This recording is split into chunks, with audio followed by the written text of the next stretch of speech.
तो hello friends, welcome back to my channel. और friend, आज की वीडियो सीरीज के अंदर हम डिस्कस करने वाले हैं one of the best important topic in the subject of image processing and computer vision. और ये हमारे यूनिट नंबर सेकंड का लास्ट टॉपिक है। इसी के साथ आज हमारा यूनिट नंबर सेकंड कंप्लीट हो जाने वाला है, तो आप लोग बने रहिएगा अंत तक। साथ ही साथ अगर आपने हमारे प्लेलिस्ट को एक्सेस नहीं किया तो प्लेलिस्ट को एक्सेस कर लीजिएगा। प्लेलिस्ट का जो लिंक है वो आपको नीचे डिस्क्रिप्शन बॉक्स में मिल जाएगा, आप वहां से प्लेलिस्ट को एक्सेस कर सकते हैं। ये वीडियो को स्टार्ट करते हैं। तो टॉपिक का नाम है एरिया एक्सट्रैक्शन, जिसमें उसका कंसेप्ट, उसका data structure, edge, line linking, Hough transform and line fitting and curve fitting क्या होता है, इसको हम डिस्कस करेंगे।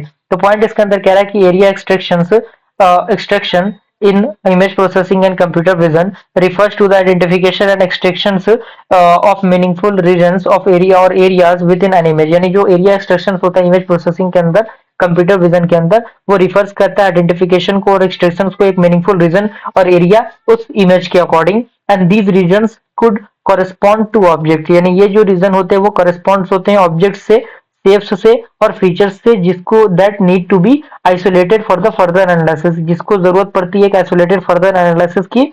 एंड इसी के अंदर कह रहा है कि this process typically involves techniques for detecting edges, linking lines and filtering geometric shapes and such as line और curves to the image data. And ये जो प्रोसेस है टाइपिकली इन्वॉल्व करता है टेक्निक को, जिसमें डिटेक्टिंग एज आता है, लिंकिंग लाइंस आता है, फिल्टरिंग ज्योमेट्रिक शेप्स आते हैं जैसे कि लाइन हो गए, कर्व्स हो गए, वो सारी चीजें। अब यहाँ पे कुछ कंसेप्ट डेटा स्ट्रक्चर है जिनको हम डिस्कस करेंगे डीप में। सबसे पहले आपका आता है concept of area extraction.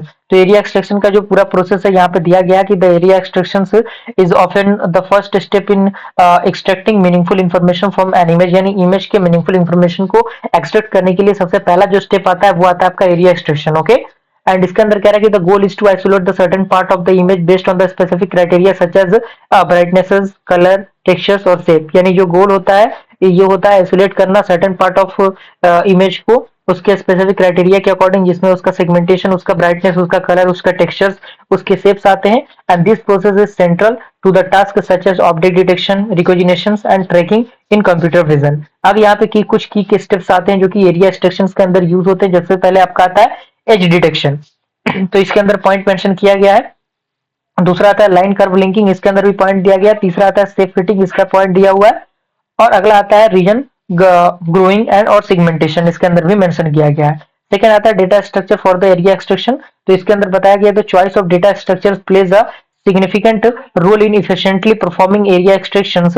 commonly used data structure include, यानी जो एरिया एक्सट्रैक्शंस होते हैं उनमें जो डेटा स्ट्रक्चर यूज किए जाते हैं, सबसे पहले आपका आता है इमेजेस, जिसे हम लोग पिक्सल एरेज भी कहते हैं। और इसके अंदर क्या होता है पूरा पॉइंट में मेंशन किया गया है। दूसरा आता है एज मैप, इसके अंदर भी पॉइंट दिया गया है। तीसरा आता है ग्राफ्स, इसके अंदर भी पॉइंट दिए गए हैं, रीजन्स। और चौथा आपका जो लास्ट आता है हब स्पेसेस आता है, जिसे हम लोग हब स्पेसेस में फॉर लाइन और कर्व डिटेक्शन भी कहते हैं।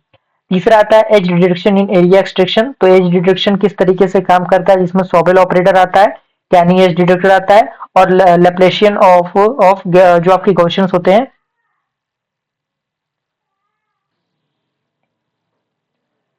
तो यहाँ पे जो भी चीजें हैं मेंशन की गई हैं, छोटे छोटे पॉइंट्स हैं, इसीलिए मैं चीजों को समझा नहीं रहा हूँ, क्योंकि मैं मान के चल रहा हूँ कि आप उतना बेसिक नॉलेज तो रखते हैं कि आप चीजों को पढ़ के समझ सकें।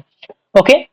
तो चौथा आपका आता है line linking for area extractions. इसके अंदर जो पॉइंट्स दिए गए हैं और यहाँ पे जो प्रोसेस इसका है दिया गया है, सबसे पहले एज लिंकिंग आता है, दूसरा आता है ग्राफ बेस्ड लिंकिंग, तीसरा आता है लाइन कंटिन्यूटी। उसके बाद पांचवा आता है आपका hub transform for line detection. अब ये किस तरीके से काम करता है, तो वर्किंग प्रोसेस इसके दिए गए हैं। सबसे पहले ट्रांसफॉर्मेशन टू हग स्पेस, दूसरा आता है वोल्टिंग प्रोसेस, तीसरा आता है आपका पीक डिटेक्शन, और इसके बाद आपका इसका आता है एप्लीकेशन, जैसे कि line detection, curve object detection. छठा आपका आता है लाइन फिल्टिंग। तो लाइन फिल्टिंग क्या होता है बताया गया है। कॉमन मेथड्स जो कि लाइन फिल्टिंग के अंदर यूज होते हैं लाइन फिटिंग के अंदर, वो बताया गया है। Least square fitting and RANSAC जो होता है रैंडम सैंपल कंसिस्टेंस, वो भी आपके दिए गए हैं। और सातवां नंबर आता है कर्व फिटिंग, जिसे हम लोग लिस्ट स्क्वायर फिटिंग भी कहते हैं, और इसका जो पूरा फंडामेंटल है दिया गया है। ओके। इसके एप्लीकेशन दिए गए हैं और लास्टली इसका समरी है, जो कि समरी आपके सामने दिख रहा होगा। इसी के साथ आज हमारा यूनिट नंबर सेकंड कंप्लीट होता है। जो भी चीजें इधर उधर की थोड़ी बहुत छूट गई होंगी उसके लिए मैं माफी चाहता हूँ, और मैं पूरी कोशिश करूंगा कि आपको टू द पॉइंट चीजें और भी बेहतर तरीके से प्रोवाइड की जाए। बस अपने सपोर्ट और प्यार को बनाए रखिएगा। मिलते हैं अगले वीडियो में, तब तक के लिए थैंक यू।